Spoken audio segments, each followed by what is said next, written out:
Marquis of Cholmondeley, whose job it is today to carry the crown, normally worn by the Queen, but not today, to carry the crown at the head of the procession. And there we have the Queen's official consort today, the Prince of Wales, who will be 71 next month, having served almost a lifetime as heir to the throne and as Prince of Wales. The Queen was attended so many of these stage openings, apart from a few over the years, but the vast majority of them. And will know exactly where every single member of the pageantry and the ceremonial is meant to be, and has a very sharp eye for the detail of the entire thing.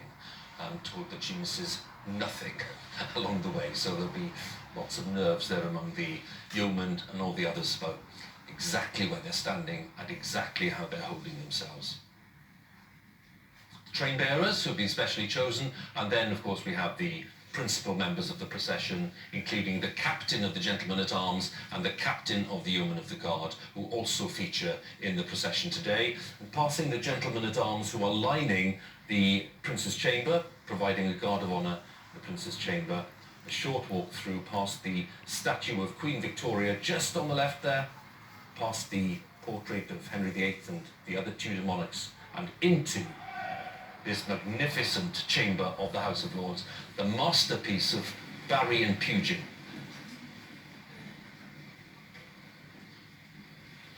Queen will approach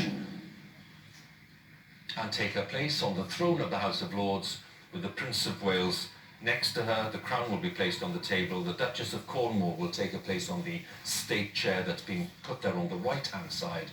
And the first thing that we'll hear from the Queen is an invitation to the members of the House of Lords and guests to be seated.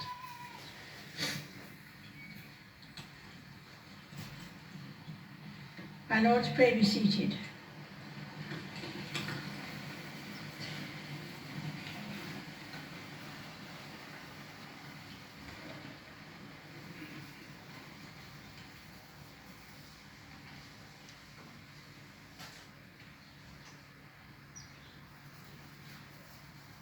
Crown being placed, the Queen will signal her approval for Black Rod.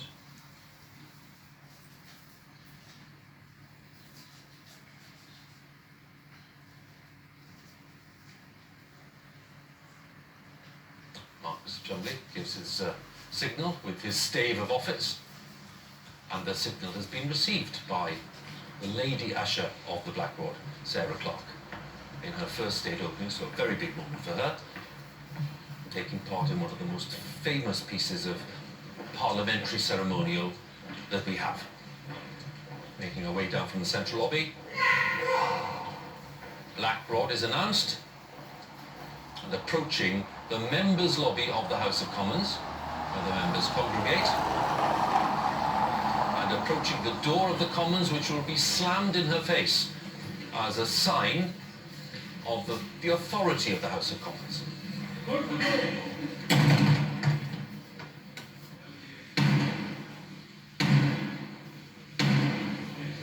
Three very firm knocks. Black Rod! And she enters. Will there be any heckling? There might be.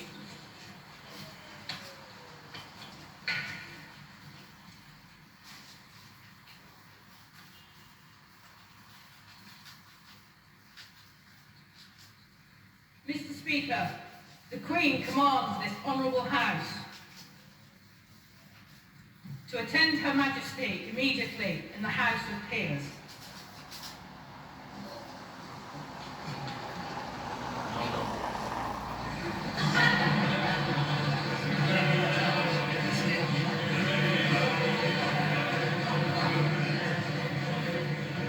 Some words of dissent there, and no prizes for guessing who they came from. The veteran Labour MP for Bolsover, Dennis Skinner, who specialises in a bit of heckling on these events.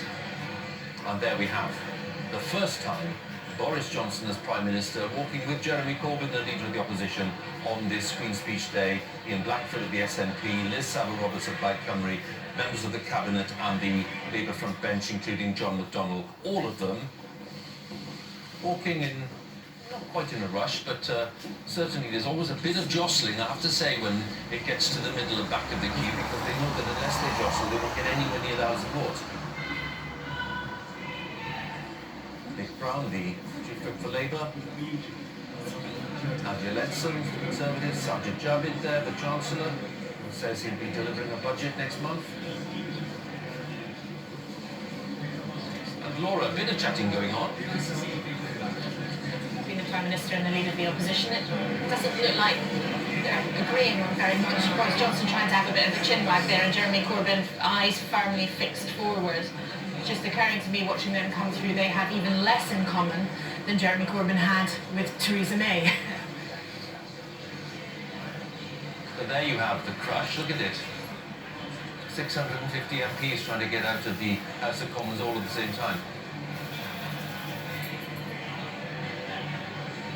By tradition, some will stay behind in the Commons. They won't go. Michael Ellis there for the Conservatives.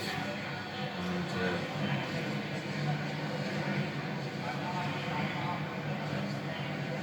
it was cleverly